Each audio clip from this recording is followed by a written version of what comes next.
경제적 어려움의 시작. 남편과 함께 살던 그곳에서 1년쯤 지났을 무렵 남편의 수입이 점점 줄어들기 시작했다.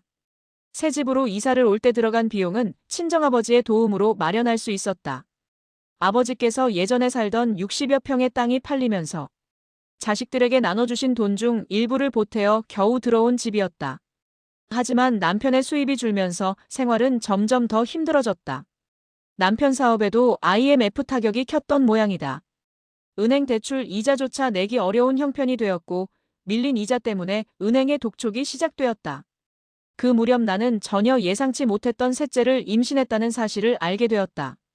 임신 4주차였다.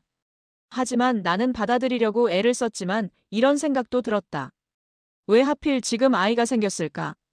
이 힘든 시기에 어떻게 하라는 건가? 나 자신을 그리고 남편을 원망했다. 남편이 더욱 밉고 싫어졌다. 심신이 예민해질 대로 예민해진 상태였지만 마음이라도 달래보려고 임신 6주차에 두 아이를 데리고 성당 순례를 다녀왔다. 다행히 컨디션은 괜찮은 편이었다. 예고 없는 비극. 그런데 순례를 다녀온 후 8주차쯤 되었을 때 자꾸 피가 비쳤다. 이상한 느낌에 남편과 함께 병원을 찾았고 그곳에서 또 다른 시련을 마주했다. 의사는 아이가 사산되었다고 말했다. 나한테 왜 이런 시련을 주십니까?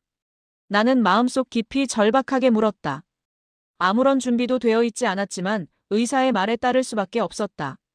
더 지나면 산모가 위험하다며 즉시 수술을 해야 한다고 했다. 나는 마음의 준비도 없이 마취에 들어갔고 그렇게 수술대에 올랐다. 그 후 마취에 깨어 나의 모습을 보면서 눈물이 흘러내렸다. 낙담과 자책. 낙담한 마음으로 집에 돌아왔다. 다음 날 친정 부모님께서 곧바로 오셔서 나를 보살펴 주셨다. 위로의 말씀과 함께 아이를 낳지는 않았지만 산후조리를 해야 한다며 미역국을 끓여주셨다. 친정 부모님이 곁에 계셔서 마음 한편이 위안이 되었다. 그러면서도 나는 스스로를 자책했다. 내가 잘못 생각해서 아이가 잘못된 건 아닐까? 참 이상했다. 첫째와 둘째를 임신했을 때도 주변 환경이 버겁고 힘들었지만 두 아이 모두 건강하게 태어났는데 이번에는 그렇지 않았다. 지금 생각해보면 내가 그 아이를 원하지 않아서 그랬던 건 아닐까 하는 안타까운 생각이 든다. 아니면 태어날 아이는 어떻게 해서라도 태어난다는 주변 사람들의 위로에 마음을 다잡아보려 했는데 이것도 나에게는 시련의 연속이었을 뿐이다.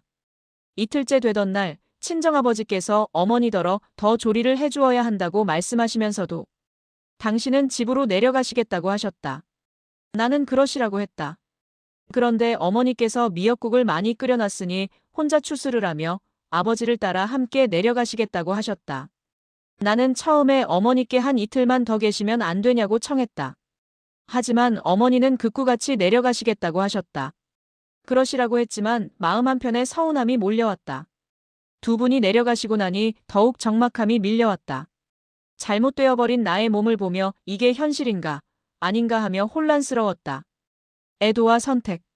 그런 나날을 겪어내면서 나는 비록 아이는 떠났지만 미안한 마음과 그 영혼을 위한 나의 마음을 담아 성당에 정성 헌금을 올렸다. 당시 형편은 힘들었지만 그 아이의 영혼을 어떻게든 달래야 한다는 마음에 내가 할 수 있는 최선이었다. 그리고 아르바이트를 해서 모아둔 통장에 남은 50만 원을 어디에 쓸지 고민했다. 아이들 학원비에 보탤까, 제대로 된 보약을 먹을까, 아니면 건강을 위해 운동을 시작할까. 어머님을 떠나보낸 후 연이어 뱃속에 아이까지 잃은 이야기를 이렇게 글로 적으면서 그때의 일을 다시 떠올리고 싶지 않았다. 누구에게나 기억하기 싫은 추억이 있듯이 나에게도 너무나 힘든 이야기다. 하지만 인생사 희로애락은 누구에게나 찾아온다고들 하지 않던가.